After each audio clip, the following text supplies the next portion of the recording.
Alhamdulillah Bu. Oke. Tumben nih menurut saya, ada apa nih? Nah ini Bu, saya tuh ada keperluan sedikit, mohon bantuan Ibu kaitan dengan ada beberapa poin pertanyaan yang saya sampaikan berdasarkan pengalaman Ibu sebagai kepala SMA 1 Kemali berkaitan dengan pengambilan keputusan. Nah, jadi terima kasih sebelumnya Ibu sudah berkenan meluangkan waktu untuk kami bertanya gitu ya Bu ya. Siap Bu ya. Siap. Alhamdulillah. Bisa dibantu siap. Iya, terima kasih Bu. Mungkin kita bisa langsung saja Bu ya. Oke. Iya. Baik Bu, pada kesempatan ini ada beberapa poin pertanyaan yang ingin saya tanyakan kepada Ibu berkaitan dengan pengalaman Ibu. Ntar dulu nih. Ini maksudnya menanyakan pengalaman saya tentang selama menjadi kepala sekolah. Iya, kepala sekolah, tetapi khususnya di SMA 1 Kemali gitu. Oh iya, oke, jadi kita fokus di situ ya. Iya, selaku kepala sekolah SMA 1 Kemali. Oke, siap. Itu ya Bu ya? Siap. Oke. Pertanyaan pertama Bu, selama ini bagaimana Ibu selaku kepala sekolah mengidentifikasi berkaitan dengan kasus-kasus yang merupakan dilema etika atau bujukan moral gitu? Mengidentifikasi kasus-kasus yang berkaitan dengan dilema etika, iya, ya, atau bujukan moral. Oke. Dilema etika, memang ini pernah saya alami berkaitan dengan kasus-kasus yang bisa dikatakan sebagai dilema etika. Mengidentifikasinya ya saya mesti melihat dulu nih dari sisi ini masalah bagaimana nilai-nilai dari masalah ini.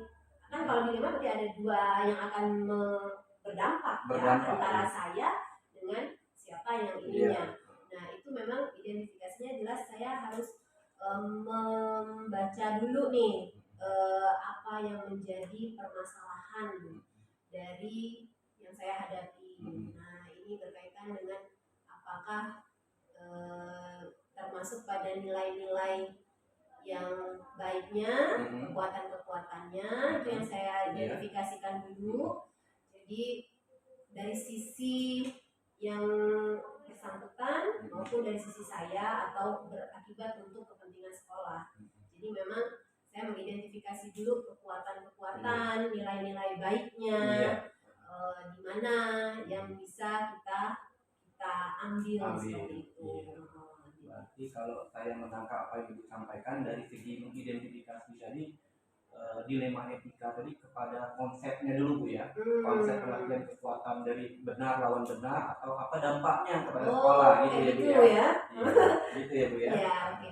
Saya juga baru tahu nih Pak Dery kalau dilema etika itu ternyata harus kita melihat dari konsepnya ada benar lawan benar. Seperti logika matematika Pak Dery. Nah, gimana Bu kalau itu dulu matematika iya.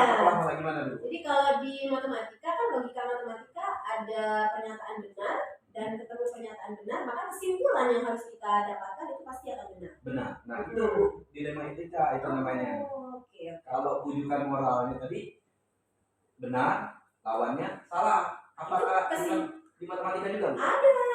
Jadi di matematika logikanya itu kalau dia benar, pernyataan ini benar, kemudian ketemu pernyataan salah, maka kesimpulan yang diambil salah. Oke, menarik sekali.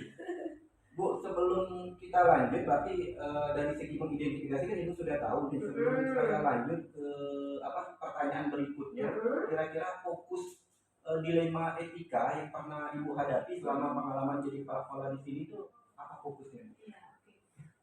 Terus terang Pak Dery, saya di sini kan baru sekitar bulan 4, sekarang bulan 10, 6 bulan Pak Dery. Tapi perjalanan saya di 6 bulan berada di SMA 1 Kemali ini, saya rasakan itu luar biasa. Pertama sekali memang saya rasakan itu ketika di awal semester tahun pelajaran 2022-2023. Ini saya masih baru ya. Iya. Tetapi ternyata wakil kurikulum saya itu mendapat tugas tambahan sebagai PLT di sekolah lain. Nah, tentu ini kan merupakan suatu apa ya? Di satu sisi saya merasa bahagia. Bahagia. Kenapa? Karena teman saya sebagai pimpinan ini ya, teman saya bisa meningkatkan pengembangan dirinya, profesinya. Jadi kalau kita guru nih Pak Dery ya, capaiannya sebagai kepala sekolah itu sudah merupakan satu capaian terbaik. Iya. Nah, jadi di satu sisi itu saya bahagia, saya bangga. Apalagi rekan saya ini sama-sama dengan saya kan kemarin ikut diklat kepala sekolah, nah, di sekolah yang sama dengan kami. Jadi saya tentunya merasa bahagia, merasa bangga. Gitu. Tetapi di sisi lain beliau adalah wakil kurikulum. Nah, di mana saya yang masih baru kembali ke sekolah ini dan beliau sebagai wakil kurikulum, tentunya peran beliau sangat-sangat penting. Nah, untuk sekolah kita.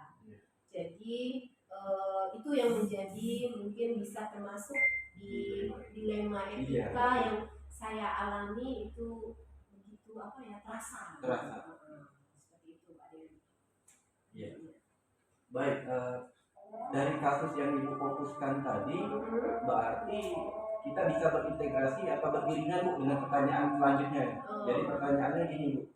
Jadi selama ini bagaimana Ibu menjalankan pengambilan keputusan di sekolah Ibu, terutama untuk kasus-kasus di mana ada dua kepentingan yang sama-sama benar atau sama-sama mengandung nilai kebajikan. Jadi Ibu sudah menyampaikan kaitan dengan pengangkatan wakil kurikulum gitu Bu ya. Gitu. Jadi langkah pengambilan keputusan yang Ibu jalankan itu bagaimana? Oke. Terus terang ya, karena di posisi itu saya juga masih beradaptasi dengan sekolah. Jadi yang perlu saya lakukan itu tentu kami berdiskusi dulu lah sesama beberapa wakil. Nah, tetapi kemudian saya juga melihat bagaimana kekuatan wakil dengan menjalankan dua tugas itu.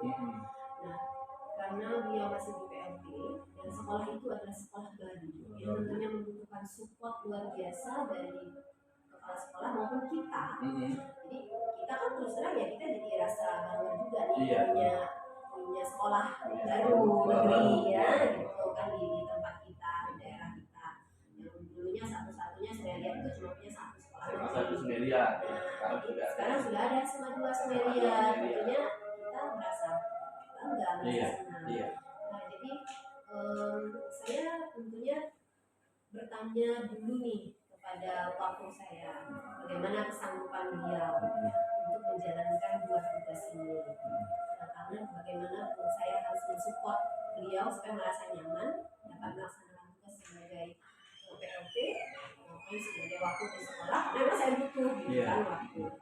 Jadi kita berdiskusi bersama, kemudian dengan beliau juga kita berdiskusi dan akhirnya karena ini baru pertama juga kita alami, kita memberikan kesempatan kepada beliau untuk 3 bulan pertama karena memang secara aturan kan beliau akan dievaluasi 3 bulan yang akan datang. Nah, berdasarkan itulah karena beliau akan dievaluasi 3 bulan mendatang, maka saya pun memberi kesempatan kepada beliau untuk melaksanakan dua tugas ini dulu sambil menunggu evaluasi yang akan nanti menjadi keputusan kita berikutnya gitu. Nah, jadi sementara tugas-tugas beliau sebagai wakil tentunya kan jam mengajar pasti kurang ya. Jadi itu saya membantu, kemudian beliau juga minta bantuan beberapa teman. Ya, intinya kita tuh mensupport, tetapi ya seiring waktu ternyata 3 bulan itu menjalankan posisi dua ternyata sangat berat Pak. Sangat berat. Jadi saya pun sebagai kepala sekolah ternyata tidak mampu untuk bisa membackup kerja beliau di 3 bulan pertama itu. Apalagi kurikulum Bu ya? Iya, betul. Apalagi sebagai motor penggerak untuk keseluruhan sistem di sekolah. Nah itulah Pak. Jadi ini bisa langsungnya ceritanya sampai mau selesai gitu. Oke. Nah, jadi ketika ternyata di 3 bulan kemudian berjalan, keluar lagi surat keputusan yang kita tunggu apakah beliau emang definitif atau ternyata masih PLT atau tidak. Beliau sendiri juga berharap berharap sebenarnya Bu, saya kalau bisa biarin aja tetap di SMA 1 Kemali, biar fokus ngurus SMA 1 Kemali. Saya sangat menghargai itu ya Pak ya. Nah, tetapi kemudian muncul SK baru, surat tugas baru bahwa beliau ternyata diperpanjang PLT. Nah, Pak Dery tahu sendiri nih, gimana saya satu sisi masih bahagia, beliau masih diangkat, karena harapan saya beliau bisa definitif ya. Karena kalau beliau definitif, kita bisa mengambil keputusan lebih ringan langkahnya. Tapi ternyata ini beliau masih di PLT kan. Kalau PLT itu berarti tugas beliau, dapodiknya secara administrasi masih sekolah kita Pak. Nah, karena masih di sekolah kita, otomatis ini akan mempengaruhi semuanya. Nah, kan semua administrasi beliau masih di sekolah kita. Jadi saya terpikir ini satu hal yang sepertinya cukup berat ya untuk beliau laksanakan. 3 bulan kita evaluasi bagaimana beliau ternyata sulit saya lihat untuk membagi kinerja, kemudian bagaimana juga lingkungan KBM kita di sekolah, apalagi sekarang yang kurikulum merdeka. Nah itu Pak Dery, dengan posisinya beliau waktu terkadang ada di sekolah SMA 2, sementara saat kita butuh dengan pendampingan kurikulum merdeka, ini kita susah berkomunikasi. Itu yang saya rasakan. Apa bisa jadi ketika sama-sama MKKS gitu ya? Betul. Nah jadi wah ini susah. Akhirnya saya pun berkompromi dengan beberapa wakil yang waktu itu beliau tidak termasuk saya ajak bicara dulu ya. Jadi saya berkompromi dengan beberapa wakil dulu. Dan ada terutama wakil humas saya dan wakil humas kayaknya yang waktu itu memang lebih dekat dengan saya ya, dan untuk enak ngobrol. Nah, kemudian saya berdiskusi dengan beliau menyampaikan beberapa ide yang saya catat dulu, tidak langsung saya terima Pak. Itu kan, jadi saya catat dulu.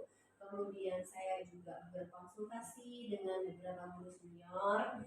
Yang ini guru senior yang udah pasti beliau terjun langsung dengan KBM kita. Jadi sudut pandang beliau sebagai guru saat itu selama 3 bulan kita berjalan. Jadi saya minta pandangan beliau sebagai guru selama 3 bulan waktu saya di 2 kepemimpinan. Dia memberikan banyak masukan kepada saya, kemudian akhirnya ini memperkuat saya untuk menyampaikan atau berdiskusi dengan wakil secara langsung. Nah, jadi secara pribadi kemudian saya memanggil wakil untuk kami berdiskusi mengenai keadaan dan kondisi sekolah. Nah, jadi itu Pak Dery, sangat-sangat dilema. Saya nggak tahu waktu itu posisinya antara ada rasa kasihan ya, karena bukan kasihan itu bukan apa gini. Kasihannya itu beliau butuh dukungan kita. Itu kan? Beliau butuh dukungan kita. Kalau dia mengajar 24 jam, rasanya tuh gimana? Tetapi beban wakil lebih berat daripada mengajar 24 jam. Kalau mengajar sekarang udah apa Pak Dery? Banyak metode-metode ya. Nah, itu yang kemudian saya sampaikan kepada beliau dengan berat hati. Saya sampaikan ke beliau. Dan awalnya memang beliau masih berharap masih bisa menjalankan wakil dengan dibantu oleh staf lain. Tapi saya pikir itu nggak mungkin saya sampaikan karena kita semua tuh sudah punya job description-nya gitu masing-masing. Jadi akhirnya saya menyampaikan saya akan mengembalikan beliau pada posisi guru di SMA 1 Kemali dengan beban mengajar 24 jam. Yang saya tahu, saya sangat paham beliau ini adalah orang yang pasti bisa untuk mengatasinya gitu ya. Beliau, saya tahu beliau punya kemampuan dalam memberikan model-model pembelajaran yang menarik kayak gitu. Jadi saya sampaikan kepada beliau, saya yakin Bapak mampu menjalankan itu. Tugas Bapak sebagai kepala sekolah di SMA 2 PLT itu akan berjalan baik karena memang Pak dari 3 bulan pertama beliau di sana itu memang berjalan dengan baik. Itu satu prestasi ya. Itu saya sangat apresiasi ke beliau. Kemudian juga beliau tuh udah lama juga di sekolah kita. Nah, dengan beliau dan banyak prestasi-prestasi siswa yang dibimbing oleh beliau. Maka saya tidak ragu lagi. Jadi meskipun beliau mengajar 24 jam di Iya. sekolah kita, dan beliau juga PLT, saya tidak ragu beliau pasti bisa melakukan itu. Nah, dan sistem di sekolah kita itu justru akan lebih nyaman, karena Pak Dito sendiri kan waktu itu posisinya dia tangan apa ya, motor ya, sangat berperan sekali mendampingi kepala sekolah gitu kan, jadi termasuk kunci gitu ya, kunci keberhasilan di sekolah itu adalah di Wakur gitu kan, perannya sangat tinggi. Maka itu kemudian saya berdiskusi dengan beliau, saya meminta pendapat beliau siapa yang juga baik untuk menggantikan posisi beliau. Jadi mungkin beliau kan punya saran dan pandangan, maka saya tampung Pak Dery, saya tampung beliau menyarankan siapa gitu kan, saya tampung dari beberapa masukan yang beliau berikan, dan alhamdulillah waktu itu tidak sekaligus beliau menerima. Jadi yang menjadi saya katakan silakan Bapak berpikir dulu, kita beri waktu. Itu tidak langsung menerima bahwa terjadi perubahan itu enggak. Saya cuma menyampaikan saja bahwa seperti ini keadaan. Kemudian beliau berpikir, baik Ibu, saya akan coba berpikir. Ya. Beberapa hari, 2 hari kemudian beliau yang menemui saya. Saya nggak memanggil Pak Dery, saya nggak memanggil, tapi saya sudah punya rencana ini bahwa saya sudah mempersiapkan yang akan menggantikan beliau dengan beberapa referensi masukan dari teman yang saya anggap ini ada teman dari bawah, tengah, maksudnya itu guru senioritasnya ya. Jadi ada yang seniornya itu menengah, masa kerjanya betul, dari masa kerjanya yang baru, yang masih muda sebenarnya, kemudian yang tengah sama yang senior. Nah ini saya gabungkan gitu, jadi masukan-masukan dari teman-teman ini sehingga kita tidak perlu melakukan sebuah pemilihan. Nah jadi saya di sini saya sudah bergerak bersama teman bergerak. Kemudian saya menunggu bagaimana beliau yang menemui saya. Sekitar 2 hari kemudian itu saya mau bicara.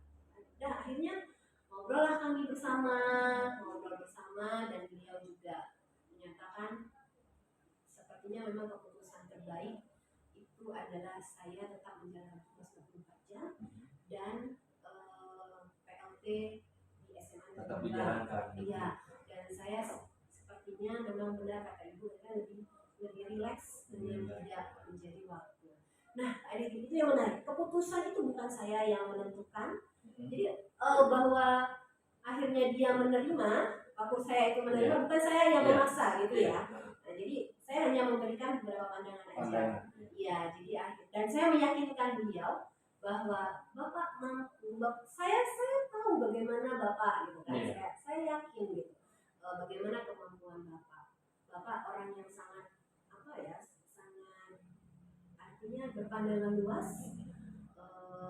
Bagaimana kemudian dia bergaul ya sangat dewasa dalam pemikiran. Dia juga menyampaikan ke saya bahwa saya akan memberikan dia menawarkan beberapa solusi ya. Ini gini, meminta waktu memang untuk menjalankan tugas 24 jam itu setelah PTS. Nah, oke, saya setujui supaya jadi dibantu dulu oleh guru yang ada itu, sementara beliau menjalankan 12 jamnya sampai di PTS karena itu saya pikir nggak lama, cuma sekitar 2 minggu Pak Dery.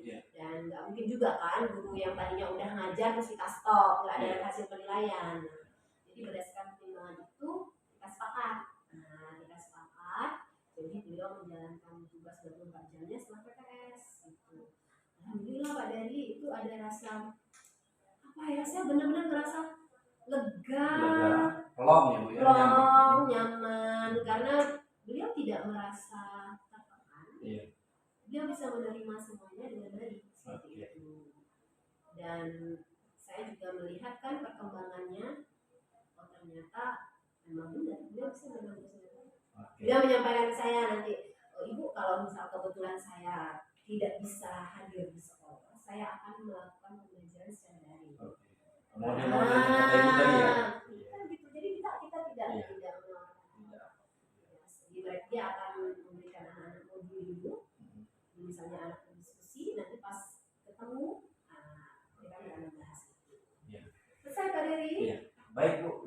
biasa dari pemaparan yang Ibu sampaikan kaitan dengan kaitan kasus dilema etika yang terjadi nyata real baru-baru ini. Anget masih. Iya, dengan PLT dan posisi sebagai wakil kurikulum. Nah, tadi saya sudah mendengarkan juga untuk langkah pertanyaan berikutnya, bahwa langkah-langkah atau prosedur yang Ibu lakukan tadi Ibu sudah terjawab sebenarnya Iya, Jadi ya. kaitan dengan berkomunikasi dengan wakil humas, kemudian berdiskusi tentunya dengan Bapak wakil kurikulum itu sendiri, kemudian Bu, kita mungkin lanjut kepada pertanyaan berikutnya Bu ya. Nah, hal-hal apa saja yang selama ini Ibu anggap efektif dalam pengambilan keputusan pada kasus-kasus dilema etika? Ya, ternyata berkomunikasi dengan teman yang kita percaya ya. Iya, kan ini disampaikan tadi ya. Ya, itu sangat-sangat efektif. Jadi saya merasa ada beberapa yang saya bisa percaya, bisa mendukung kepentingan sekolah. Itu sangat-sangat luar biasa. Jadi intinya memang kolaborasi, komunikasi. Jadi menjalin komunikasi dengan bagaimana saya berkomunikasi dengan waktu saya yang lama, kemudian bagaimana saya berkomunikasi dengan teman-teman yang saya mewakili, dapat mewakili aspirasi kawan-kawan lain, dan juga mereka yang langsung merasakan dampak dari dua kepemimpinan. Itu luar biasa. Jadi memang efektif di komunikasi ya, menjalin komunikasi dan kolaborasi begitu. Dan Ibu menjalankannya dengan sangat baik, sehingga Pak Ricardo tadi atau selaku wakil kurikulum juga menerima dengan keputusannya justru beliau ya yang ini tadi disampaikan ya. Beliau yang menemui saya pagi-pagi tuh Pak Deria langsung, Ibu saya mau bicara. Oke, saya siapkan diri saya, kemudian beliau menyampaikan langsung ke saya bagaimana alternatif solusi yang kemudian beliau buat, dan kami menyetujui itu, menyepakati bersama. Dan juga Pak Deria komunikasi yang baik, terus kita saling mendukung ya, itu juga sangat penting. Kemudian memang tidak memaksakan ya, saya rasa juga efektif. Iya, terima kasih Bu. Kita lanjut ya Bu ya. Nah, selain kaitan dengan sangat efektif yang Ibu jalankan, tentunya punya tantangan Bu dalam pengambilan keputusan itu ya, kaitan dengan kasus-kasus dilema etika. Nah, apa saja Bu kaitan dengan tantangan yang Ibu hadapi? Jelas tantangan yang bagaimana saya harus mengambil sikap pada kondisi yang urgen. 3 bulan perjalanan waktu saya dengan dua tugas yang sangat berat. Itu tantangannya kan luar biasa.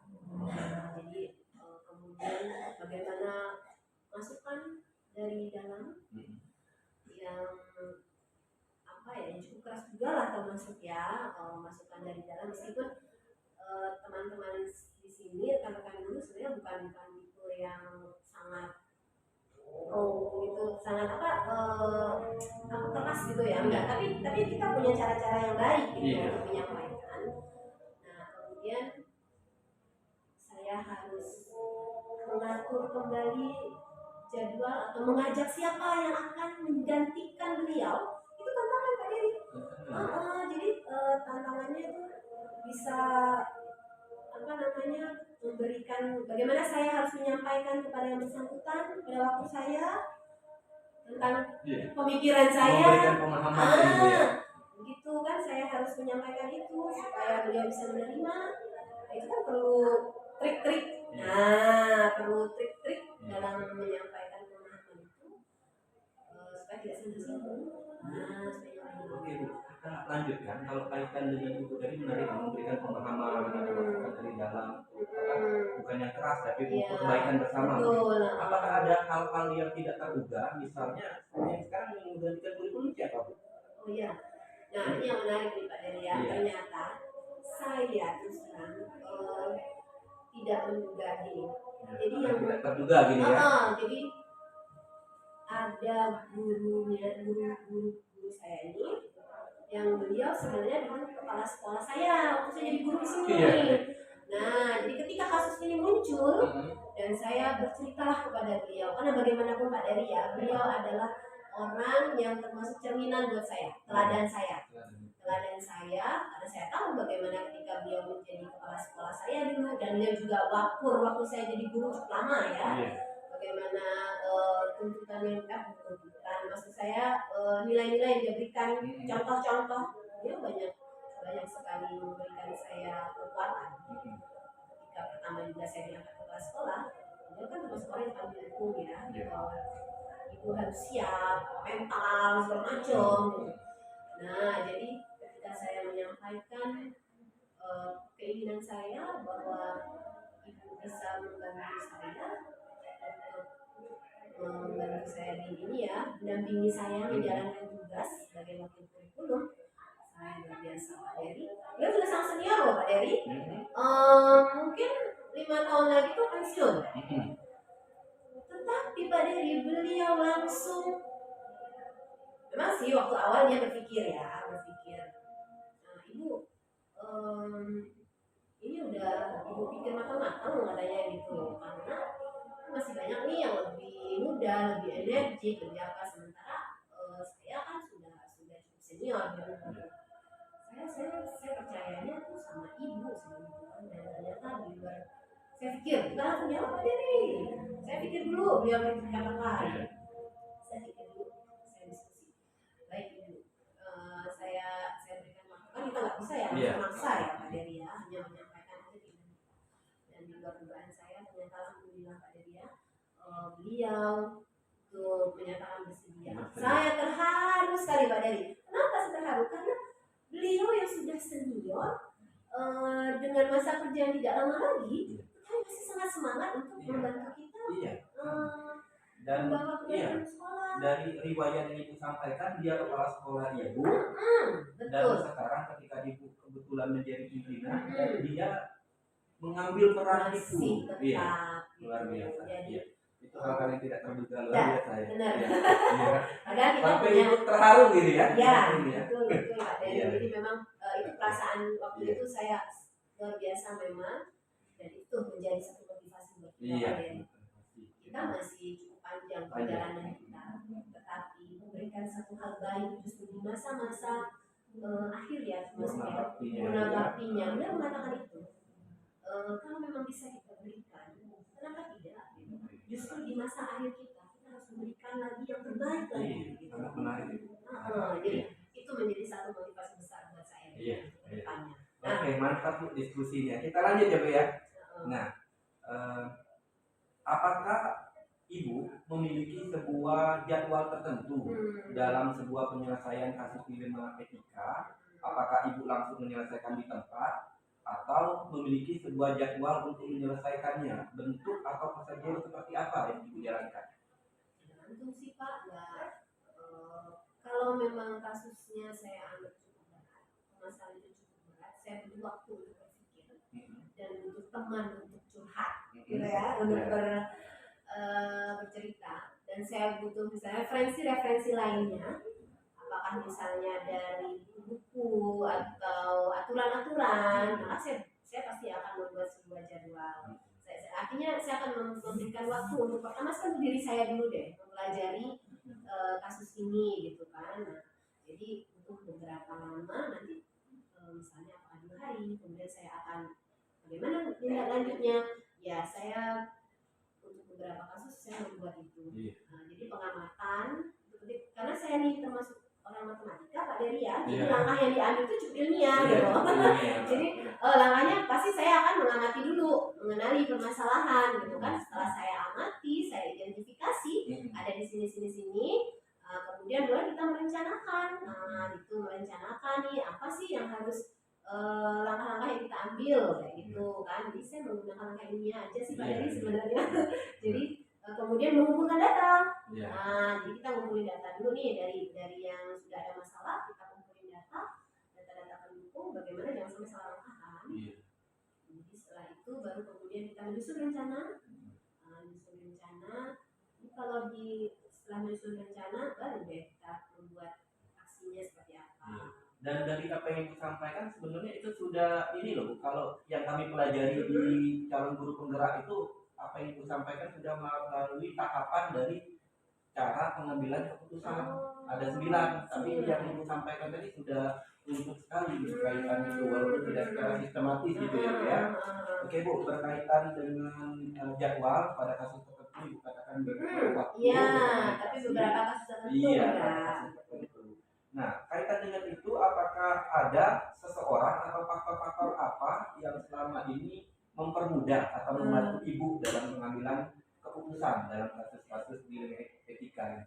Nah, ada lah Pak Dendi. Nah, Ini kan kebetulan suami saya kan kepala sekolah, lebih pengalaman dari saya. Oke. Nah, jadi setiap saya punya masalah berat kayak gitu, saya pasti pulangnya cerita sama beliau. iya. Cerita dulu sama beliau. Nah, dia sih sebenarnya cukup tenang ya menghadapi situasi gitu lah. Jadi cerita sama beliau, kemudian nanti baru beliau menyampaikan beberapa poin-poin penting gitu. Nah, jadi memang dukungan dari beliau itu sangat sangat saya rasakan penting. Nah, kemudian satu lagi Pak dari saya sampaikan tadi, kalau di sekolah itu ada beberapa guru senior yang bisa menjadi panutan saya dari dulu itu kan, dari ketika saya menjadi guru itu ada 2 orang sih yang menjadi panutan saya ya, ada bapak-bapak 1, kemudian ada ibu-ibu 1 yang kemudian juga guru saya tadi. Nah, kemudian kalau yang bapak-bapak ya memang beliau bisa saya bijaksana lah, lebih bijaksana ya untuk menyampaikan, lebih netral juga kayak gitu. Jadi apalagi sudah punya pengalaman yang luar biasa. Intinya bagi saya rekan-rekan yang punya guru-guru yang punya pengalaman lebih itu adalah guru saya. Mereka adalah guru-guru saya dan kita nggak bisa lepas dari itu. Dan Ibu tidak bisa bekerja sendiri. Prinsip saya memang kerja sama tim.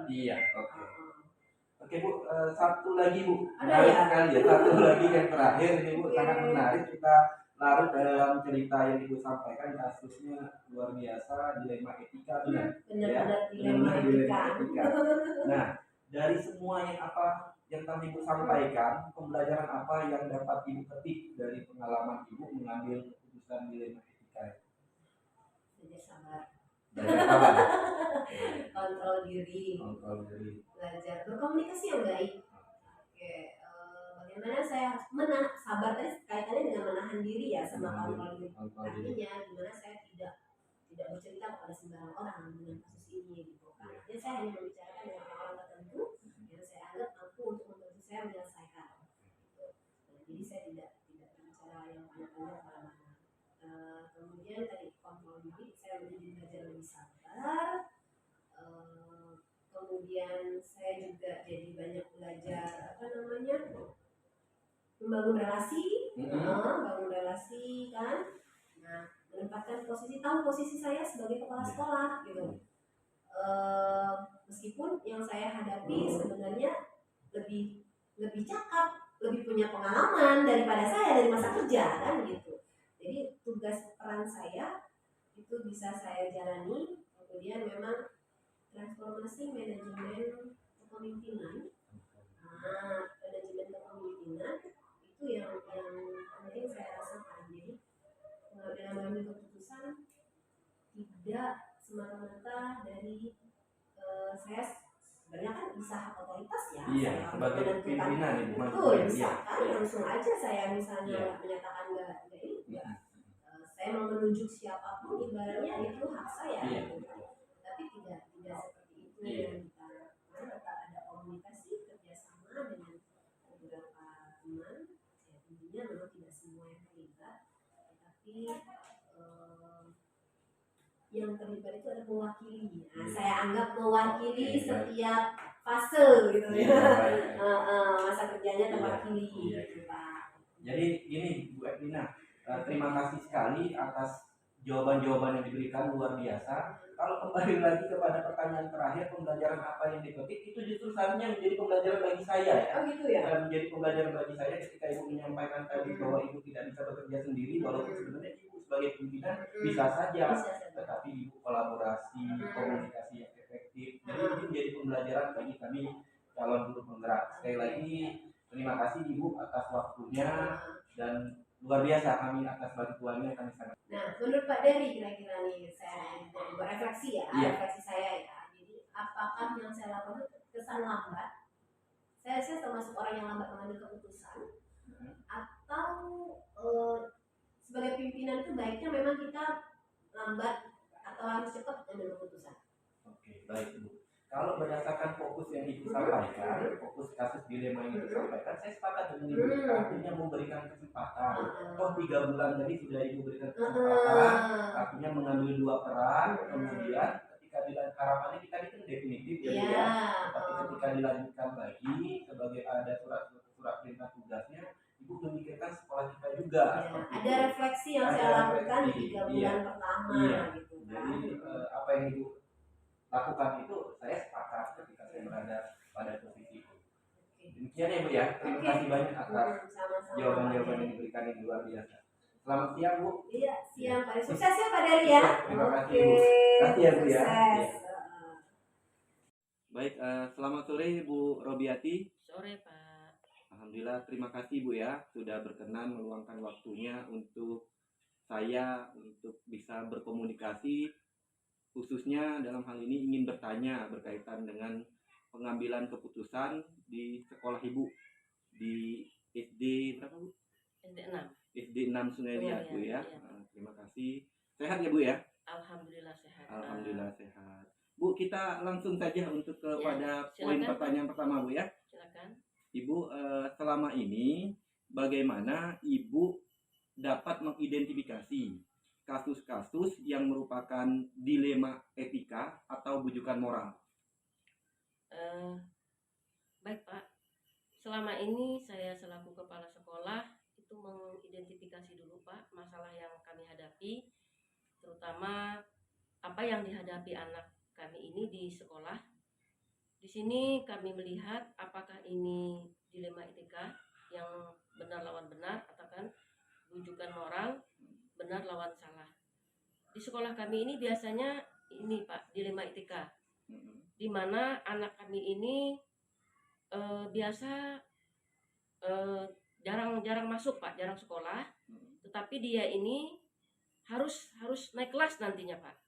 Misalnya gini, di satu sisi dia kehadirannya dalam 1 tahun itu 3 bulan tidak masuk Pak.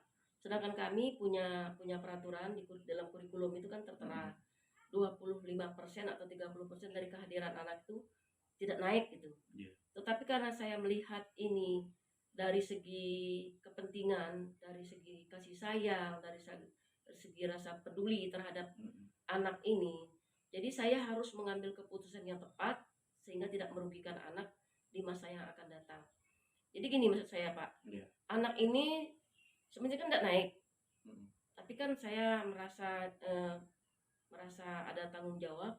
Peduli kata Ibu tadi. Peduli kan, saya peduli, rasa peduli saya untuk masa depannya nanti, sehingga dia harus kami naikkan gitu dengan beberapa macam, ada pro kontra antara guru, kemudian mereka tidak mau menaikkan, tapi dengan pengertian yang selalu saya berikan bahwa anak ini masih usia SD, nanti mungkin setelah dia ke jenjang berikutnya dia akan merasa dia akan berkembang dan dia akan lebih berpikir betapa pentingnya pendidikan bagi mereka. Jadi pertentangan antara benar lawan benar tadi saya ambil Pak untuk keputusan, saya ambil, saya kena rasa peduli, kasih sayang, pentingnya pendidikan terhadap anak, jadi anak ini harus naik kelas. Oke. Ya. Selama ini bagaimana Ibu menjalankan pengambilan keputusan di sekolah, terutama untuk kasus-kasus di mana ada dua kepentingan yang sama-sama benar atau sama-sama mengandung nilai kebajikan? Tadi kan sudah saya sebut Pak ya, di atas tadi sudah saya sebut bahwa saya mengambil keputusan ini karena ada mengandung kebenaran atau kebajikan bagi saya Pak, bagi saya terhadap anak ini.